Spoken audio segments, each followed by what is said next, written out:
Welcome to the Anthro to UX podcast, where you will learn how to break into UX with an anthropology degree. Through conversations with leading anthropologists working in user experience, you will learn firsthand how others made the transition, what they learned along the way, and what they would do differently. We will be discussing what it means to do UX research from a practical perspective and what you need to do to prepare a resume and portfolio. I'm your host, Matt Arts, a business anthropologist specializing in design anthropology and working at the intersection of product management, user experience, and business strategy. Let's get started. Hi, everybody. Welcome back. I'm Matt Arts of Antro to UX. Today I'm here with Nichole Carelock. Nichole is currently a qualitative researcher at Facebook. She's now also on the EPIC board. Previously was the Special Projects Director at the Tech Talent Project, which is civic tech related, and before that a principal researcher at Ad Hoc. Also involved in the recent presidential transition from a civic tech perspective and is broadly interested in civic tech and tech privacy policy. So, Nichole, thanks for being here. And to start, would you maybe tell everybody how you got interested in anthropology and your journey into that? Oh, wow. This is this is an interesting story. When I was a child, I used to watch those shows on TV where someone was like kind of talking about a particular non-contacted group, and they would be kind of, talking about like rites of passage, and, some person would have to jump over 10 cows in order to become a man. I don't know if you remember those, but this was, I don't know, maybe the early 90s. And I remember telling my mother, like, I want to be the narrator here. Like, what do you call these people who know all these facts about all these people? And my mother was like, I don't know, search me. So I just became obsessed with wanting to be that narrator on the screen saying, this is very, very important for this person to, and as my understanding of what that meant matured, I still kept this deep interest in how people interacted with each other and how it was so different and so much the same across the world. And I have just kept that curiosity. I have maintained that. And what really pushed me was after Hurricane Katrina, and a lot of the survivors from Hurricane Katrina were actually moving into Houston. I'm originally from Houston, and I worked at a community technology center. And at that community technology center, we were like, oh, you know what? We are going to bring food. We're going to bring blankets, because they'd relocated to Houston and they'd housed them all in Houston's Astrodome. And so if you can imagine, the Astrodome is full of people sleeping, walking kind of up and down the riser, sleeping in that middle section. And as a community technology center, we brought all this food and these blankets, and we were like, oh, you know what? We're good people. We're going to help. We're awesome. And when we got there, of course, the food and the blankets were excellent, but I just started to walk up and down those risers and chat with people. And you know what? Those folks hadn't seen their loved ones. They were rescued off of rooftops. And they didn't know where their auntie was or their cousin. And we were a community technology center. And I actually thought we could do better to serve those folks. So we honestly just gathered up all our stuff and we plopped down our community technology center dead in the middle of the Astrodome. And we built up a database so people could enter themselves in. They can find their loved ones scattered, honestly, across the country. And they would ring this huge cowbell when they found a loved one. It was peak Great. Texas. But it was just that moment that made me know that asking was always better than assuming. And I felt like anthropology was a field for that.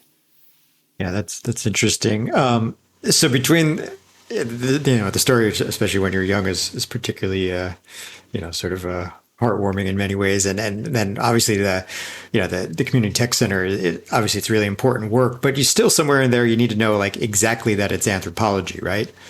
So who turns you on to that? That's such a good question. I remember wanting to be an anthropologist for a very long time, But I will tell you that my understanding of what anthropology was from when I was in fifth grade, which is TV narrator, right, to like ninth grade, like personal explorer, to like after time in that community technology center, just deep question asker. It always evolved. But I'm like one of those weird people who looked that word up in the dictionary and decided well before she knew what it entailed that that's what I wanted to be. So I feel like I've known for honestly a very long time. Yeah, no, that's Since thinking about being that narrator. yeah, no, very cool. And the question asking is of course, very relevant to what we do, right? Um, but it's interesting because, I guess some people learn that is like sort of an ideal method, right? Or a way to approach the research. And then others are like, you are naturally curious, which is sort of interesting. And I appreciate that a lot of anthropologists are naturally curious. But do you have any sense of like where that came from? I mean, just like aside from like the show on TV, like, I mean, was there any other traveling or anything that sort of just piqued that? That's a great question. We grew up pretty. Being personally like really candid, we were pretty poor, and we didn't have a lot of access to like traveling in the country. We rarely even moved outside of our side of town. It was a huge deal to like travel to the other side of Houston, to go like to the north side or to the south side. So I didn't.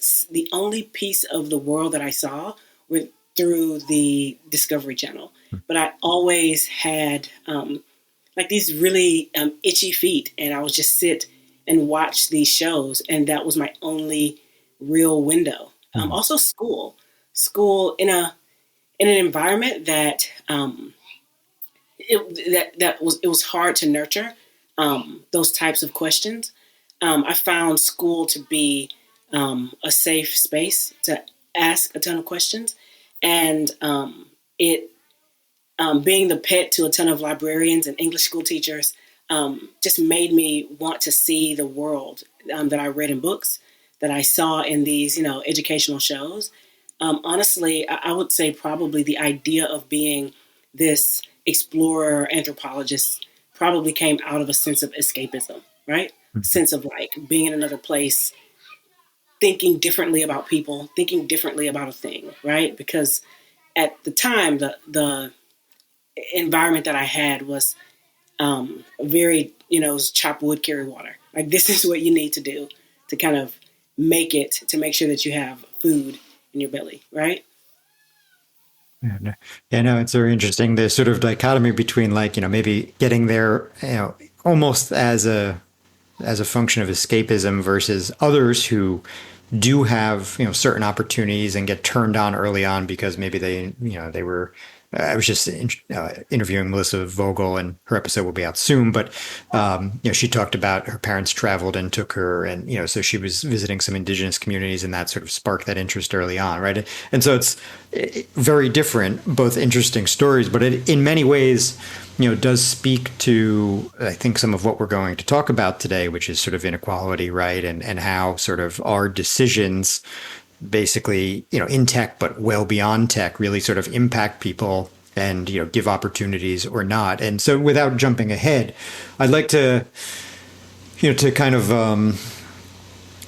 get into a little bit about how you got into UX, because, that curiosity and that desire to explore in a more traditional anthropological sense is still very different than UX. And so it's always very interesting to hear, like, where did people first learn about UX, who, like, what was their transition to get there? And so I'd like to dig into that a little. So do you have any sense of where you first came across that? That's a good question. I would say that I first came across the idea of UX as a postdoc at the University of Pennsylvania. And I had an amazing experience at the University of Pennsylvania. And as an academic, I was taught essentially that this is the end. Like, all you have to do is just fill out your application. Things will be great. You'll be fine, And I fill out all these applications, probably hundreds. And I got nothing, like bupkis. It was like worse than zero to not even get like a call back, right?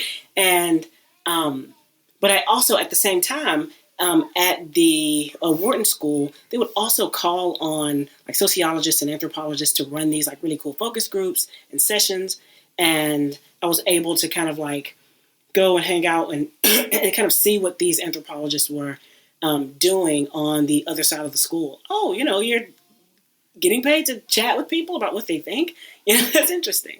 There's a huge technology component also to my research. I ended up doing research in the on the island of Hispaniola, which is both Santo Domingo and Haiti. And I did a ton of research on people converting from voodoo to evangelical Christianity. And one of the major aspects of the way they did that was their management and reimagining of technology. That means like they were joining new Facebook groups, they were changing their Twitter handles to represent their new reborn identity.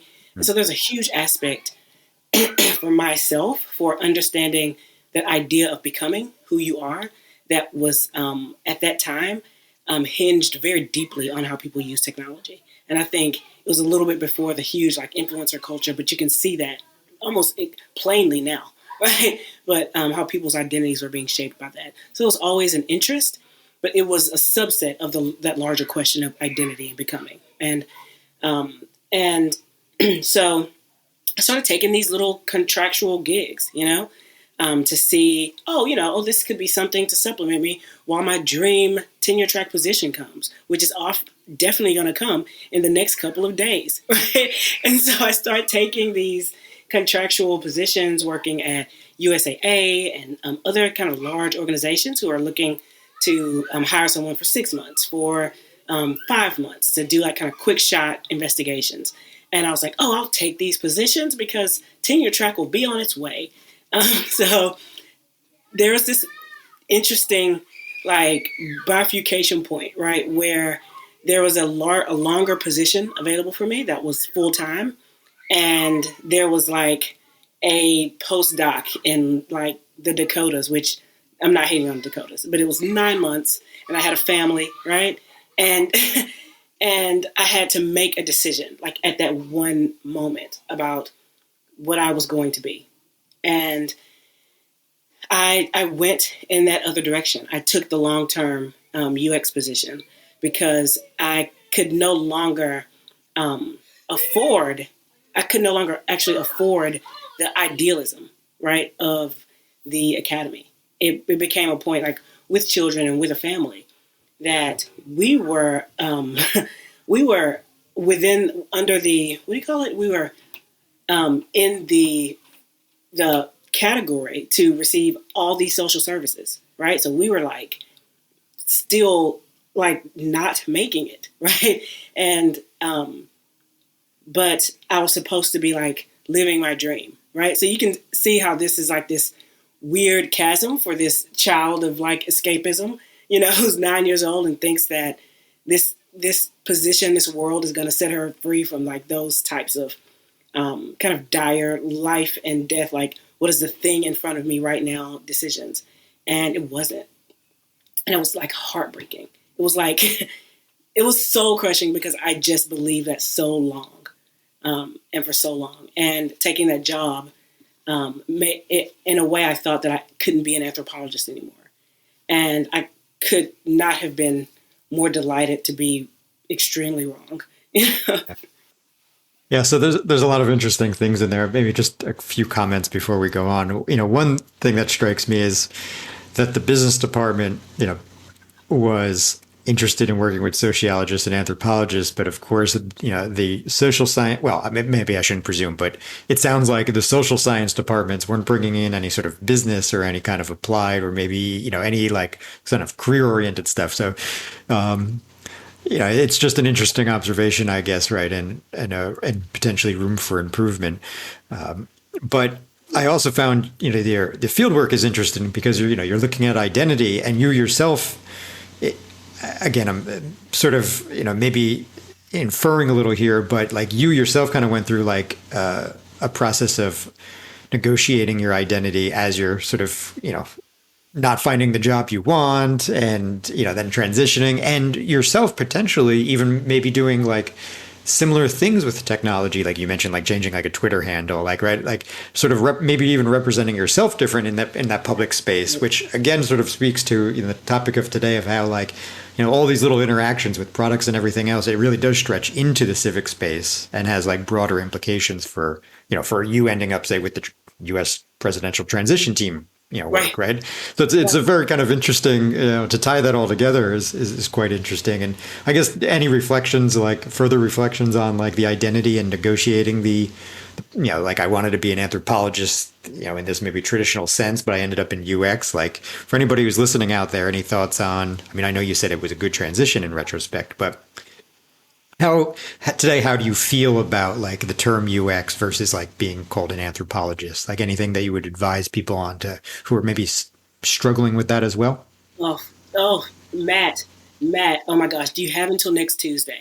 Those identity issues, the way that I kept like PhD anthropologist on my LinkedIn for entirely too long, you know what I mean? Because I was so dead set on signaling who I really was, who I was in my heart, right?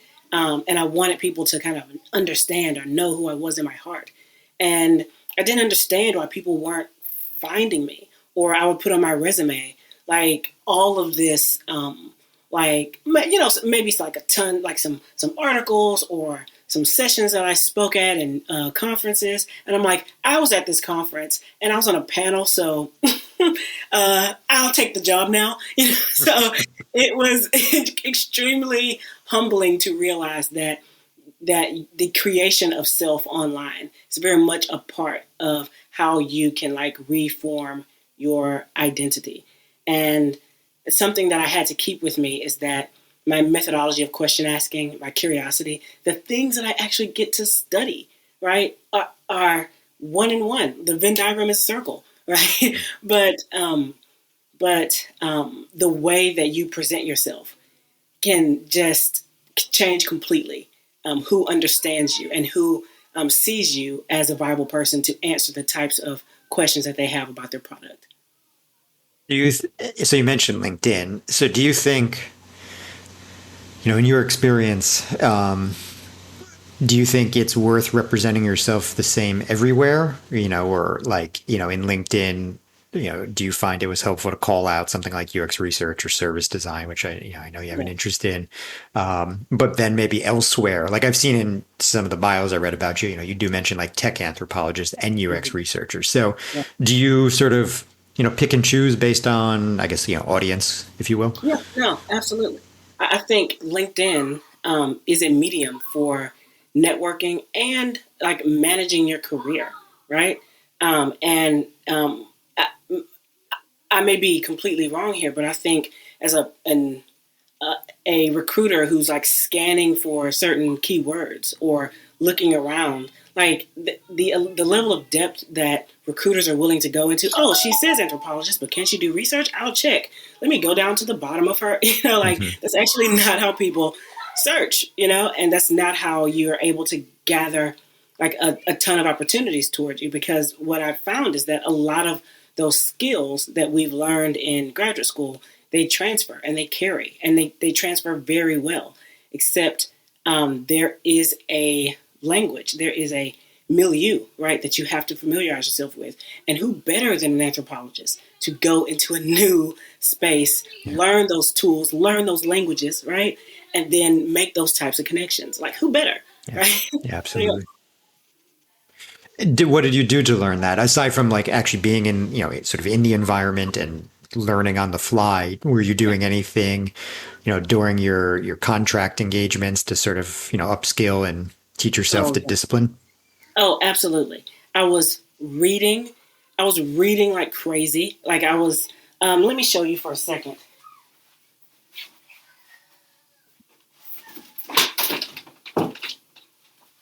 This is like one of the many tomes.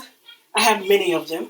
I feel very comfortable with books, but this is one of the many tomes that I use at the very beginning, observing the user experience, the toolbox of techniques that helps you walk in the shoes of your product users. There was like all kinds of like lean UX, O'Reilly sessions. Like I just absorbed myself in the language, in the books. I took sessions. I did everything I could to feel confident, but there's nothing like doing the work, right? Yeah. There's nothing like doing the work that can turn you into an extremely confident UX researcher. So yeah, I did do all the reading. I did all of the little courses and all of that, but I didn't feel like a UX researcher until I was asking the questions. Mm-hmm. So, another, sort of transition point with identity there, right? Really sort of getting comfortable in the UX research role. And now since then, you obviously have branched out. So in the beginning, you mentioned USAA, and I think I saw elsewhere, I think you generally refer to it as like sort of like early fintech work. And while, all fintech sort of relates to civics in the big picture, it's a little bit of a transition from where you were into sort of, the overt concept of civic tech today. And so how did that begin? Was it working at Ad Hoc that really got you interested in that space particularly? Yeah, actually it was, I would say that it actually probably started in those fintech organizations working at Pentagon Federal.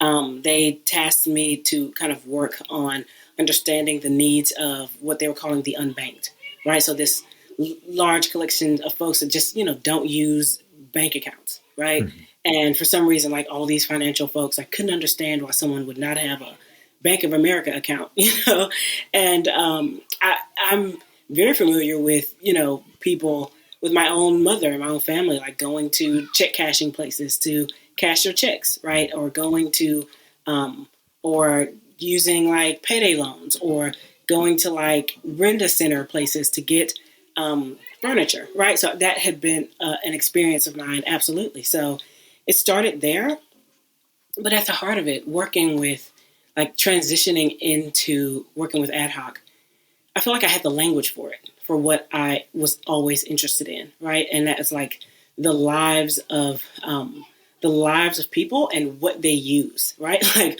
what types of tools are they using to get the life that they want, right? And, or not using because they don't have access. Or absolutely, or not using, right? Because they don't have access to. So for particularly at CMS or at Ad Hoc, this was a huge project. We were actually kind of rebuilding those mission critical systems, right? That pay for Medicaid and Medicare to those hospitals, right?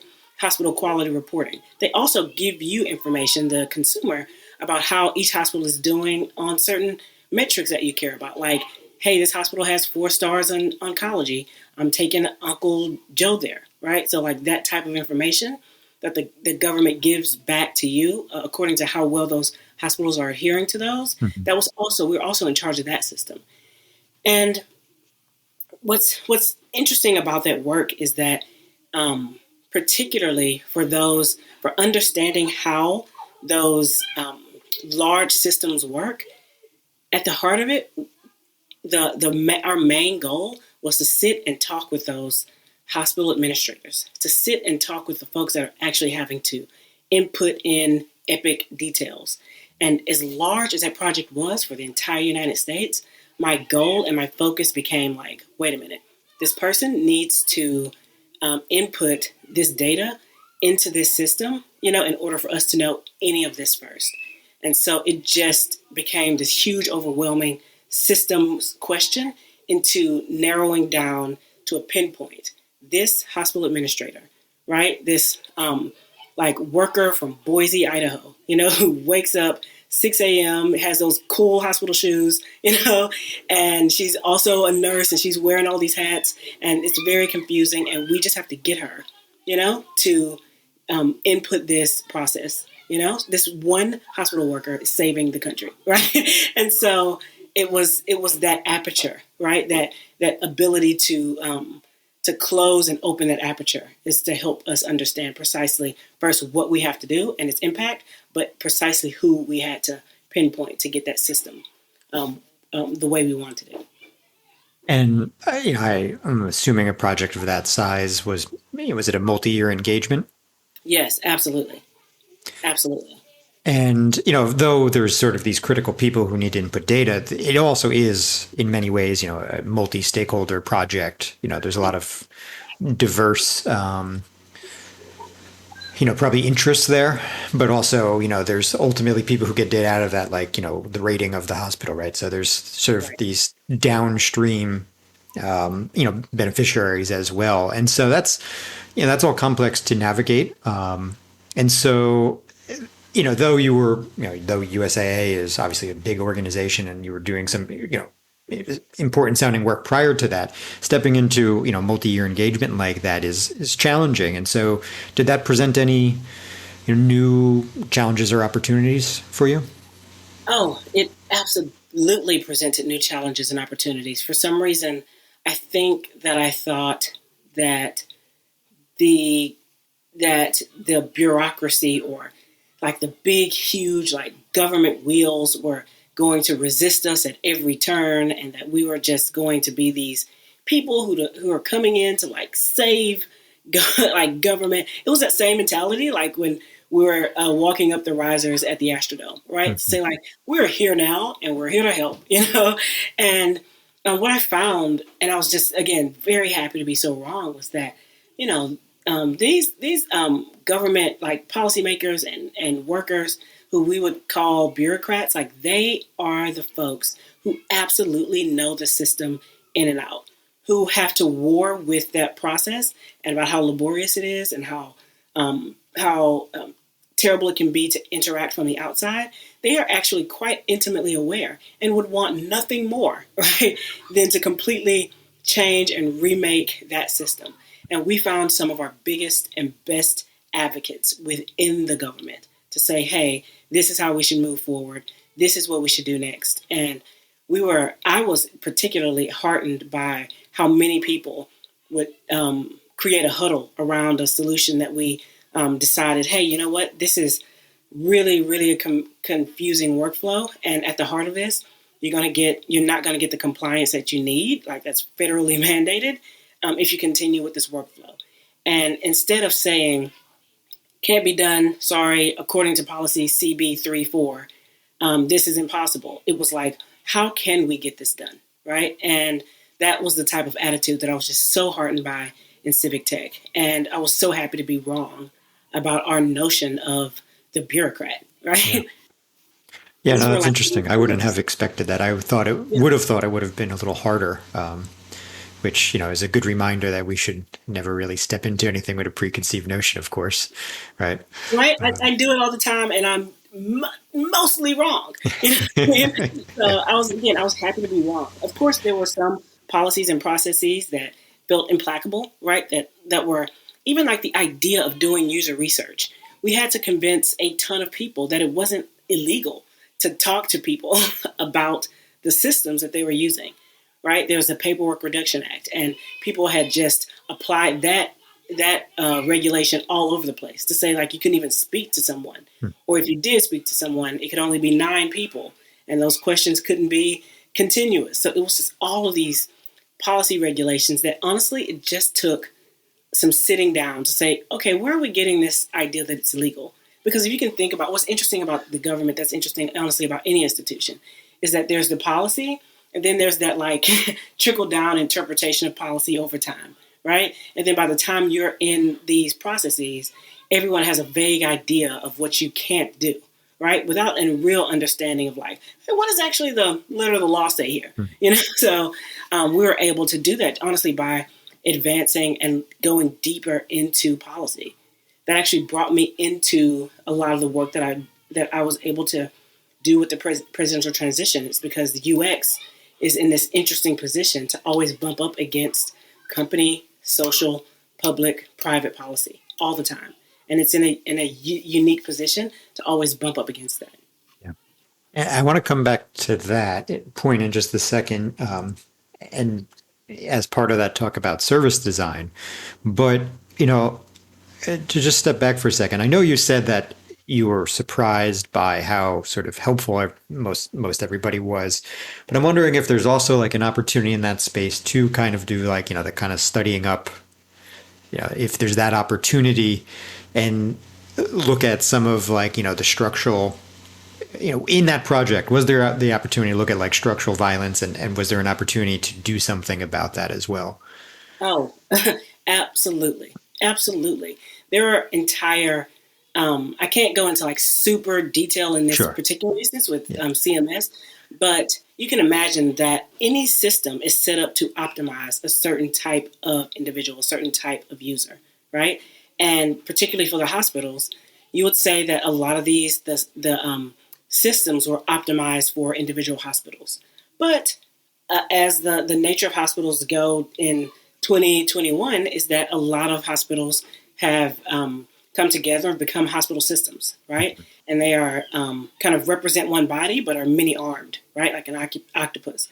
And when we talk about how a system, what type of user and what type of experience a system is optimized to actually perform for, those are those types of foundational questions that push us into thinking about systematic and systemic, and use that term violence, right, toward those individuals that are outside of that bell curve of this is our user, right? And it becomes incredibly impossible for certain types of systems, certain types of hospitals to even get to a level of providing good evidence or providing good metrics or getting, proper stars because the system was automatically not optimized for their situation. So that type of thing happens all the time across federal government.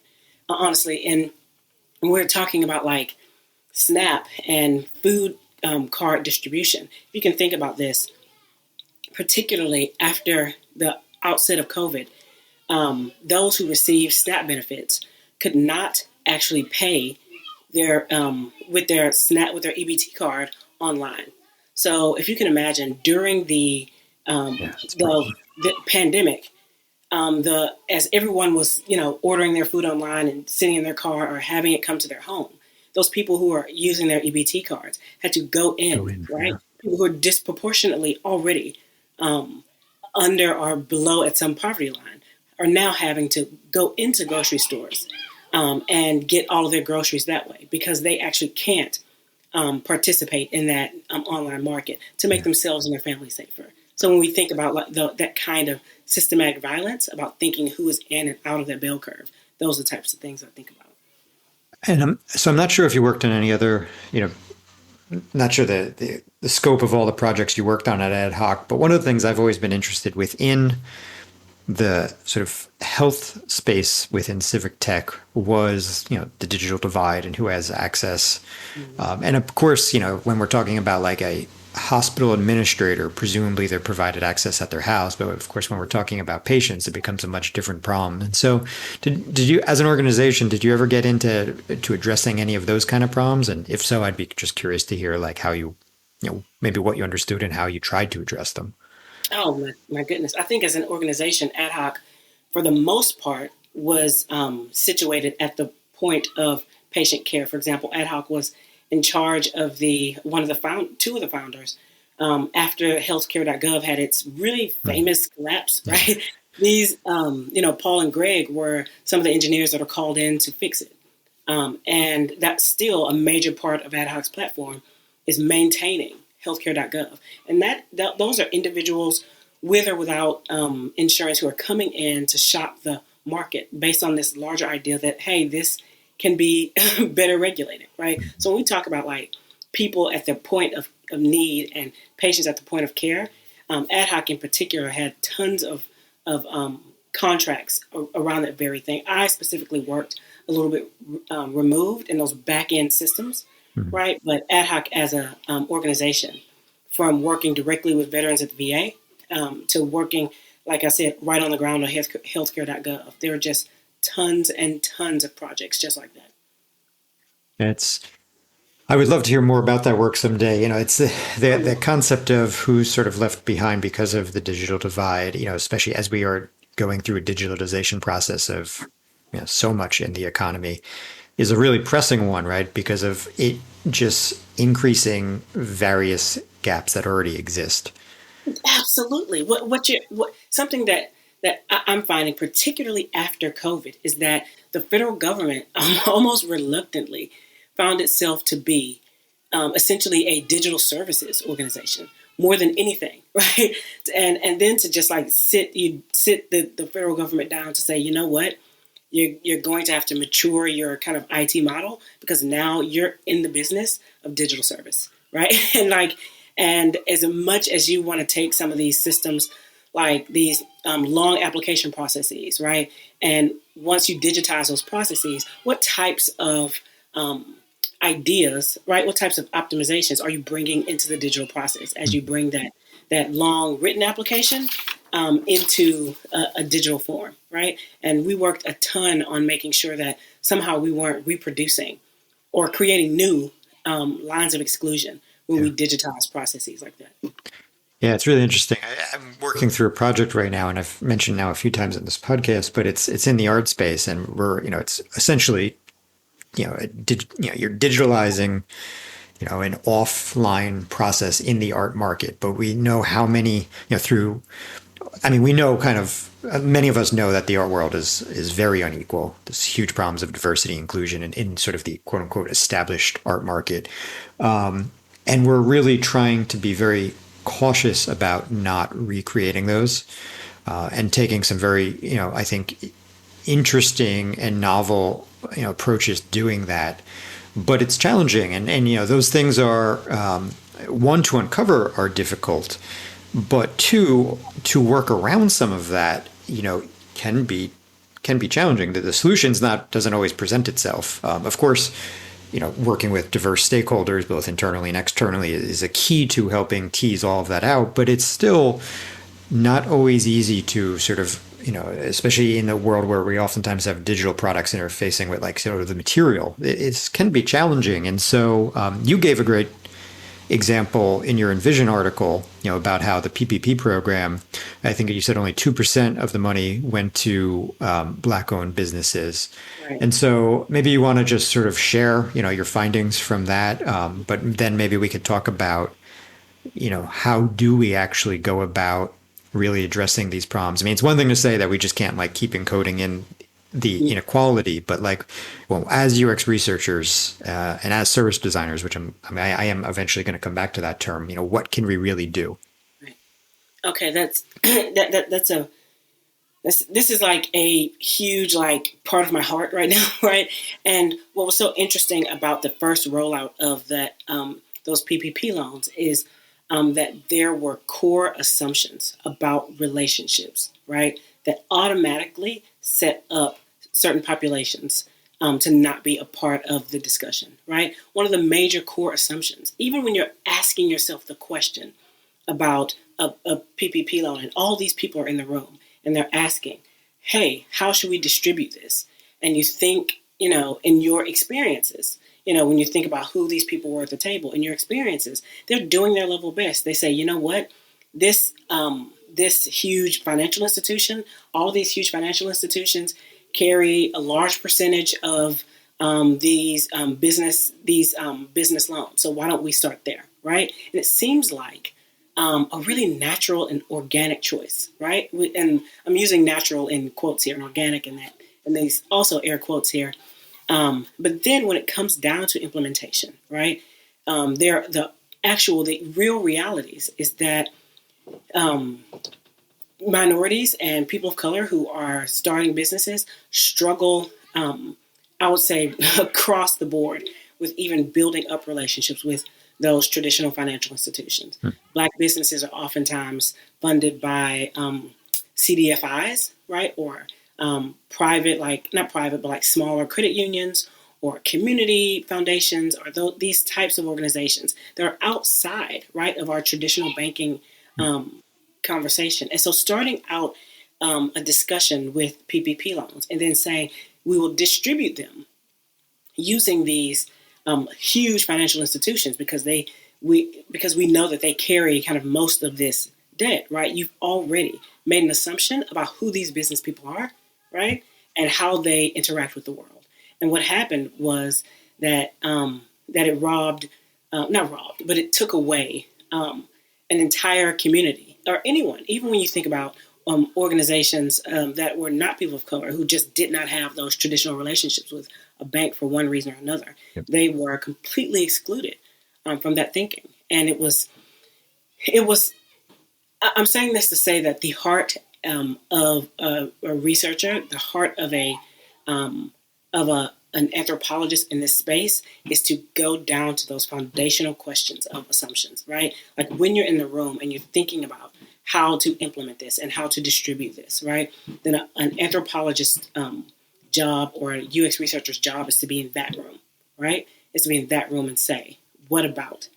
Or have we thought of this? And how about these extenuating circumstances? And that sometimes requires being a few steps ahead for implementation, right? And it's a lot of information to carry in your head, right? To think about all of these types of users. But we tend to think of the folks who use the system as like, oh, here are the main folks and then the outliers, these outliers, right? But the way that I actually think a good UX researcher, a good designer does is design for the outliers, because the bell curves, they're going to make it. You know what I mean? But if you design for and think of the outliers, right, then you're not setting up an inherently exclusive product, right? Do you understand what I mean? It's an interesting point.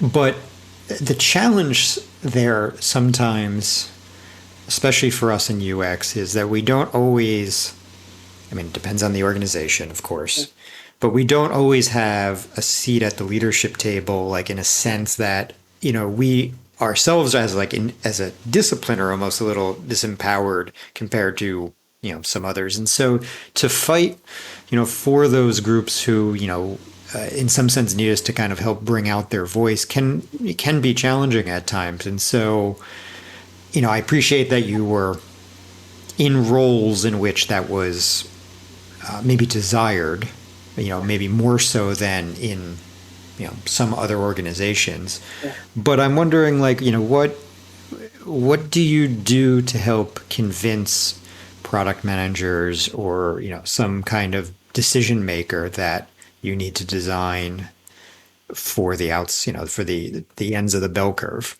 Oh, yeah, that's a fantastic question. I love that, because what you've actually highlighted here are those inequalities, right, that make being able to voice that really, really hard for people in certain types of positions. So what you've highlighted is that very inequality. And I say always, the answer to that is always allyship, right? Like the way that user research can, especially if it occupies a lower position, or in a lot of organizations, user research is a nice to have, could be cute, if we figure this out, right? But in those instances in which UX research is siloed, I think it becomes that much more important to build out these personal relationships with product, build out personal relationships with whoever is in charge of making business decisions or business management, making sure that as much as you can, your research is kind of widely distributed and digested by those folks. Even if it's hey, we're going to go out to a lunch, we're going to go have a 15-minute virtual coffee chat, make sure that you create allyship with those folks who can actually push your needs up the ladder. So it's not necessarily about walking into rooms and saying, the researchers here, stop that ship, But honestly, it can be as simple as sitting down and chatting with product to say, hey, I noticed something interesting. And this is between me, you, and just the walls, right? Or the readership or listenership.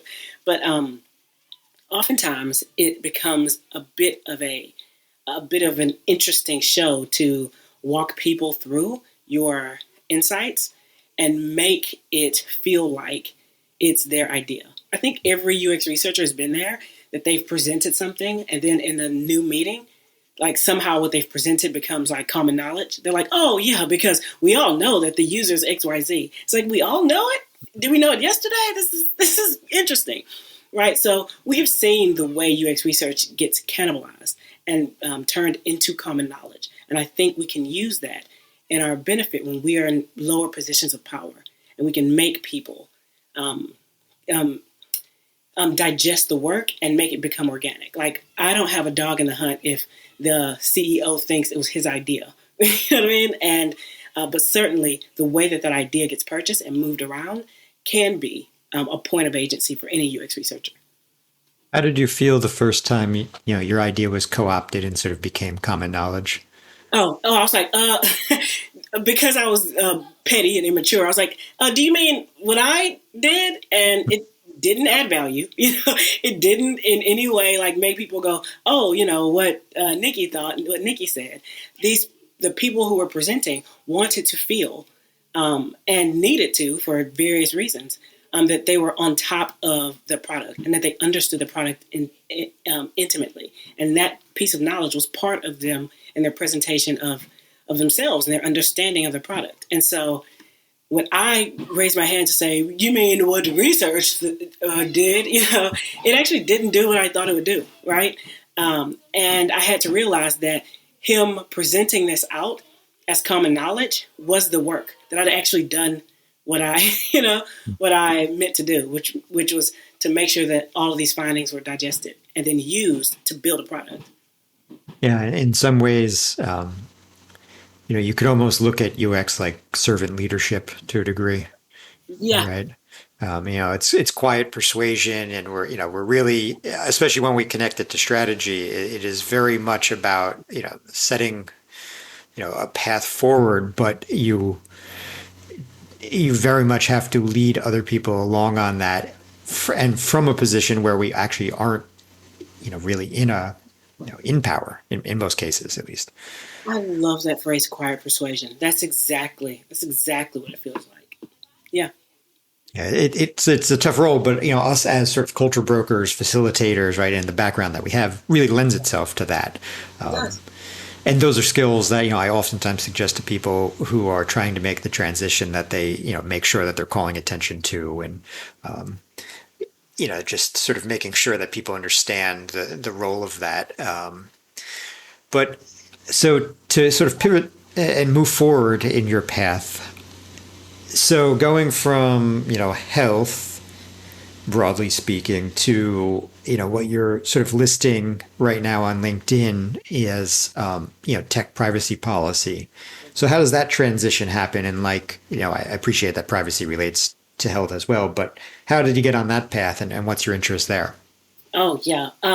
This is interesting, is that toward the end of my tenure at Ad Hoc, particularly as a principal, what I was finding was, as I was attempting to build out strategies for the team, a lot of my work began to be talking with folks about why we're doing something a certain way and what policy this is important for, or how this relates to a larger idea. So, for example, we were attempting to create some understanding around certain types of data structuring, right? So this is, for CMS, it's called interoperability. And that just means that everything is structured the same way. So when data comes in, every system is reading the exact same types of data over and over, right? But these aren't just larger questions about how do we get people to adopt these new data structures. It became, what types of policies, right, do we have that actually incentivize these multiple forms of data structure, right? And so I began to get actually much more curious about that work, what it means to do that work a little bit upstream, right? So to think about who's crafting that policy. And there wasn't some magician when you move the curtain and he's like, look away. No, these are people who were at some point imagining that they had as much information about a process as they could, and they were building out policies for understanding these very tiny projects or tiny interactions.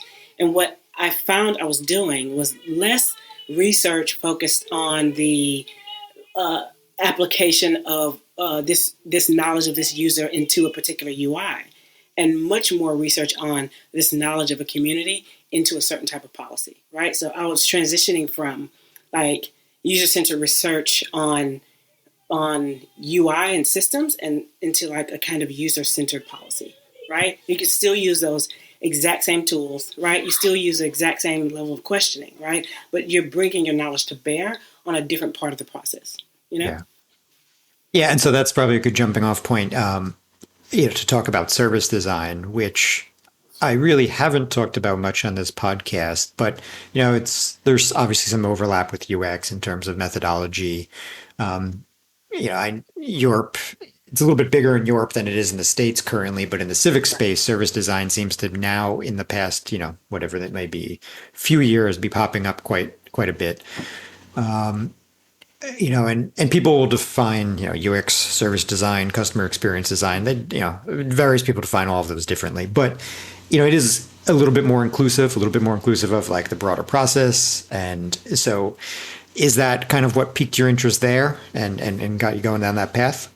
Absolutely, right. I think these are really part and parcel. I think that once you're able to step outside of just thinking about one UI or one system, and you kind of step out to say, wait a minute, what are people doing before they get to this part of the process? What are they doing after?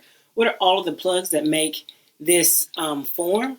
Like, why does this form need these particular inputs? Once you start asking, like stepping back and asking those larger questions, that is essentially service design. You are thinking about an entire system, right? And that's on and off of the screen, right, of the UI. And I think that that is not, I think most researchers think about that when they do like contextual inquiry and they're sitting down with folks and they're seeing how they interact. But most of the time they're bringing their information to bear on, maybe tiny aspects, maybe small interactions. But service design and understanding how people actually use a service from beginning to end, and those inputs that are behind the screen and in front of the screen is a structural understanding, right? That changes the types of products, that changes the types of artifacts that we're able to create as UX researchers to say, hey, here's where this system is breaking down. So even if we change this button from blue to green, we're going to continue to have this problem because of this cog in this little bug in the machine right here, right? Or you think people are coming here and they're wanting to do X, but in actuality, they're coming in here from this situation and they're doing Y. So this UI is not actually the issue, right? So like there are instances where this solution, right, is non-technical, right? And Often. right? And then at the heart of that, like leaning into how you might move people into those non-technical solutions, I think is also a tenet of service design, right? Yeah, obviously the tech sector at large, which is where UX is primarily situated, has a tendency to focus on the tech aspect, but all tech is just there to enable human, right? I mean, going back before information technology, right? It's all just there to enable humans to sort of do something in their environment, more or less.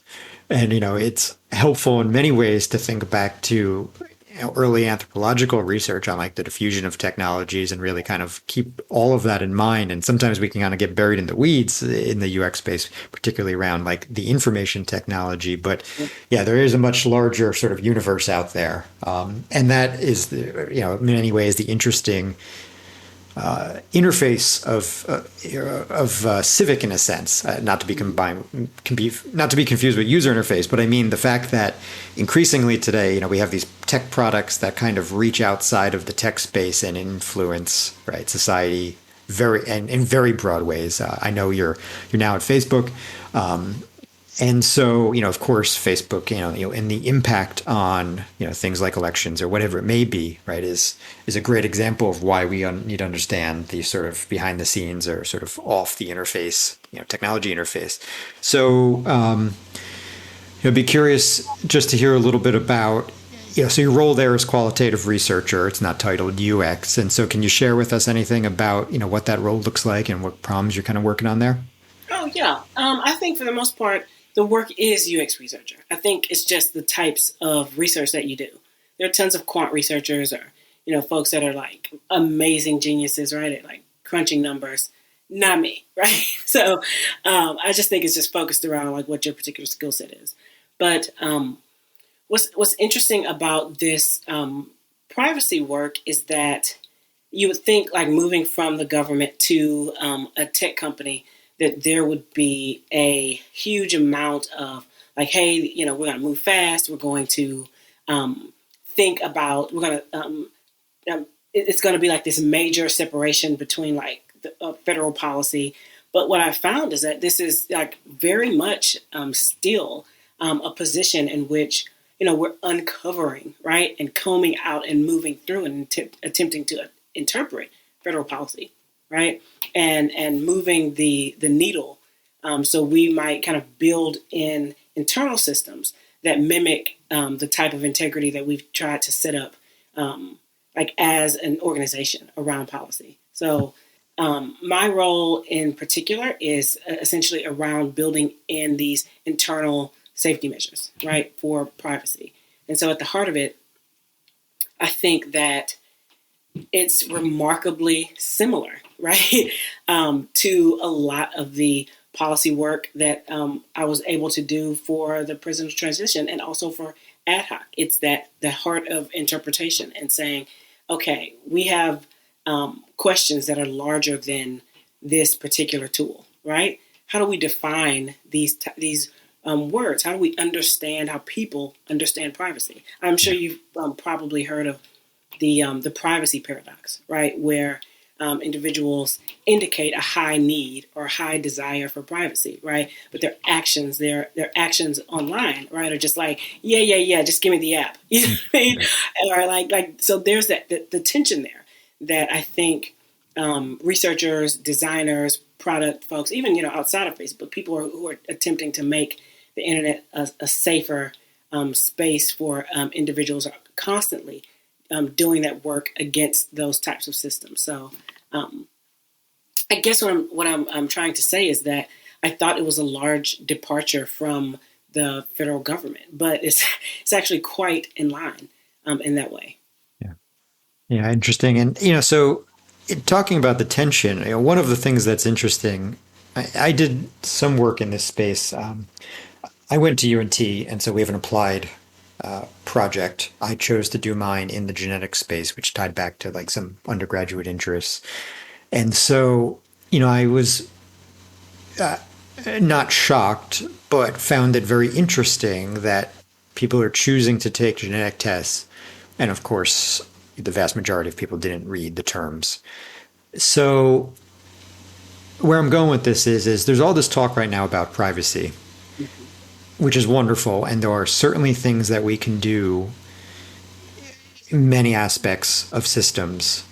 But one of the seemingly often overlooked ones is the actual terms itself, you know, and just the complexity of them, the legalese that goes into them. And, you know, maybe you have dug into this, maybe you haven't. So, you know, if no, it's fine. But I'm just wondering, you know, is there any talk on sort of just getting back to even like the sort of the root of what it is that we are saying, you know, we protect and how we talk about privacy, because privacy is misunderstood. And so, you know, and most people also lack an understanding of like what it means to be private on the internet in many ways, right? And so is there any talk of simplifying that? Oh my gosh. We were having a discussion, honestly, essentially about the very idea of privacy as a principle, right? And whether privacy is inherently exclusionary, right? The idea of privacy means to restrict. Is it about creating and building boundaries around who is able to see, right? But at the same time, when you do a ton of research, and these are publicly available research studies around privacy about why people share particular types of information and data, it is for that very reason. Like, hey, I'm building connection. I am seeking validation. I'm doing all of these things. And in that instance, like the idea, the creation of boundaries and the understanding of privacy as creating a boundary and being inherently exclusionary it doesn't serve us, right? And so we're just thinking, honestly, just brainstorming about like, is privacy more about who you let in, right? Like, is privacy more about who this is open to, right? As opposed to, let me build out my borders, right? So we're just honestly taking those large questions as we think about like, what do we actually mean by privacy, right? Right. And I think in that social media realm, it's more about like, here is the universe of people who can do, who can see, who are allowed, right? As opposed to, let me make these like tiny modular changes to take out can'ts. I don't know. I'm not describing this well, but it was just a large conversation, particularly around what we actually mean by privacy. Sure. Yeah, and how that changes, of course, across culture is really interesting. And something we probably don't have time to go into in great detail. But, the other interesting thing there, in the way you described it, it's almost like privacy in terms of human to human relationships, which is a component of it. But there is also this human to system sort of relationship, which is much harder for your everyday user to understand. And there are platforms out there that with relatively little effort collect so much data, particularly on like mobile devices, and even if you set up your privacy like on, let's say, on a social media platform to sort of exclude, say, certain people or however, it gets framed out, there's still this other layer which you oftentimes don't even know about, which is, maybe for some, at least for me, more worrisome. Right. Because it's not clear, frequently what's being collected, how it's being used. Of course, Apple's now trying to do a little bit about that. But, and I just found, like, in the case of like my research, I found that the level of understanding around like what was being collected and how that data could be used was not as rich as I wish it was, and that understanding wasn't as rich as I wish it was. And I don't know how we solve that, of course. Right. But somehow communicating about that is seemingly a gap across the tech industry, including products that I'm involved in. I'm not throwing stones. I mean, we're working on privacy policy right now, and I appreciate most people aren't going to understand it, even though we're trying to write it in a kind of a fun, easy way. But it's tough. Absolutely. And so, just real quick, have you done any research on like the different perspectives of what privacy means with cross-culturally? Not a ton cross-culturally. I can say that one of the major thorns, this was particularly with me working in the government, but one of the major thorns that we kept running into in the federal space was how ephemeral privacy felt, right? To the folks that we were attempting to like help them understand, like, hey, this collects information, or hey, let's close this so you don't get phishing scams or something like that. Like, it felt non-tangible in a way that was very hard to bring that information down into a level of understanding. So when you talk about like person-to-person sharing versus like what the system is able to take out, like what happens, particularly around that certain types of data, is that the supply of data and those systems using that supply of data is like this kind of level of irreducible complexity. I mean, even when you think about the federal government and like using certain bits of information to understand where you were in a particular spot when you made a call, right? Like what types of data becomes a breach of privacy and what becomes important to a police investigation, right? Like there becomes like all kinds of ways in which the supply of data is extremely large, and those consumers of that data get extremely muddy. Even though I would say that the folks that collect the data absolutely have a responsibility, but the consumers of that data, I mean, I wish I could. The language really escapes me, but like if you can think from like the smallest, tiniest interaction to like a huge, government system in Washington, D.C., right? Like everyone takes bits of the information that they need to kind of build a case or understand something. I'm not being very articulate. What I'm saying is that what is the hardest part is mapping out those system to user connections and mapping out those roadways and those pathways from this data that is collected to where that data is going, right? To me, that's been incredibly complex. Just, I haven't really touched that on the Facebook side, but just in the federal government and the types of data that they gather from systems is just, Yeah, no, for sure. I mean, the reach of all this data is it's very complex to map, and not just in this case, also not just the system, but like what's really becoming increasingly scary in some right, but is really interesting is the ability of one person to implicate another through their data, right? And so, it's very easy for me to articulate in the genetic space, but I think you'll see how it relates in social media. But there's people who are posting genetic data on sites, such as the site that was used to track down the Cal State serial killer. Yeah. People post it there in almost like an open source way. You're just making it public. But of course, that implicates, if I was to do it, it implicates all of my family, right?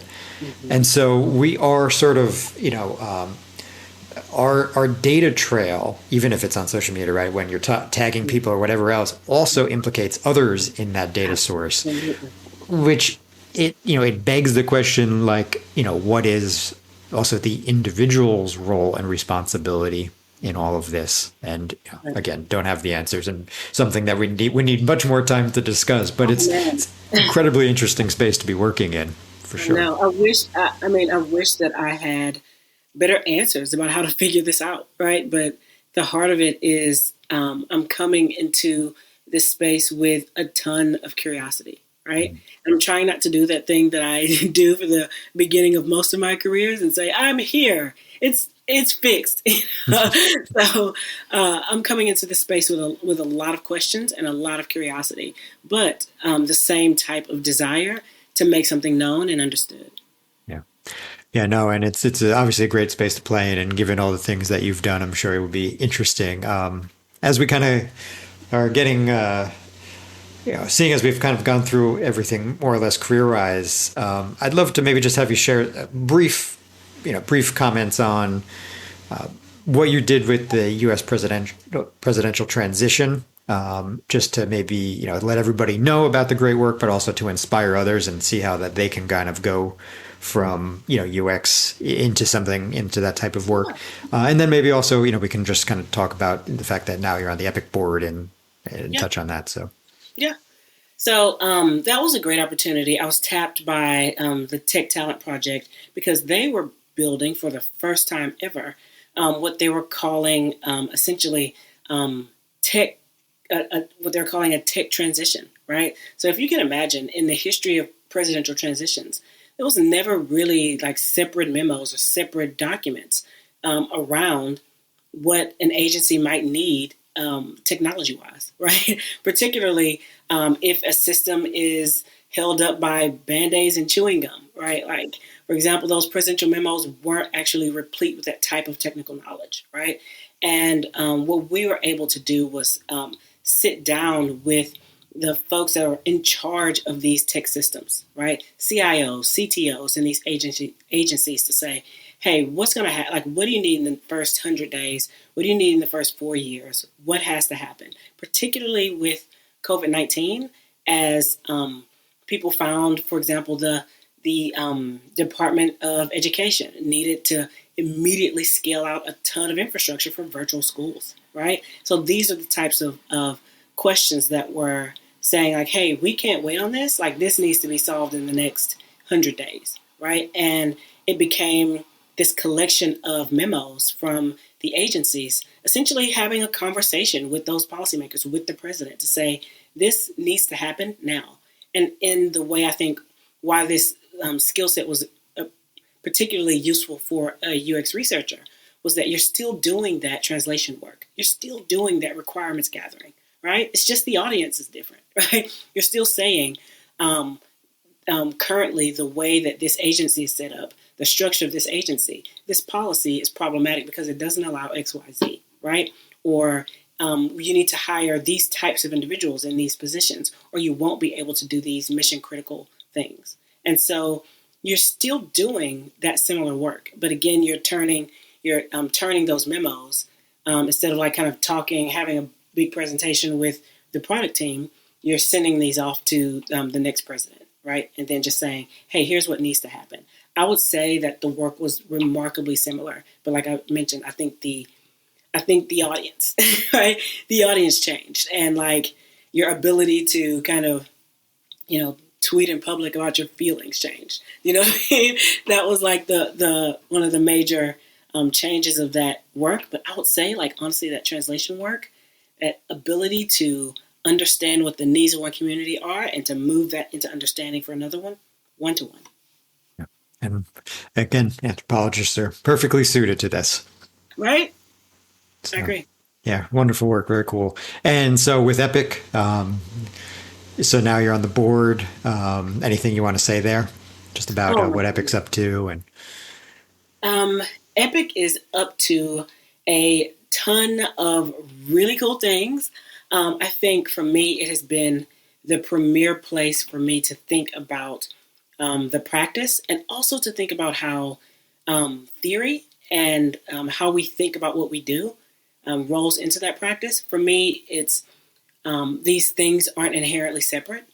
And I love the way Epic is attentive to both of those aspects. I also love the way that as an organization, it's also keyed in on making sure that people are aware of a ton of opportunities. We have these free speaker series. We also have some on the platform free talks that are all about situating yourself as an anthropologist in business. And I just suggest, like, if you're interested in transitioning your career, if you're interested in understanding what it means, or honestly just getting better in your practice, viewing some of those sessions, coming to a conference. If you work at a large enough organization, a lot of organizations will kind of comp conferences, and I've never found like more value. Like, there's the AAA, there's Epic. Those are conferences in the past before I was a board member that I would never miss, as far as like building up opportunities for myself. So absolutely.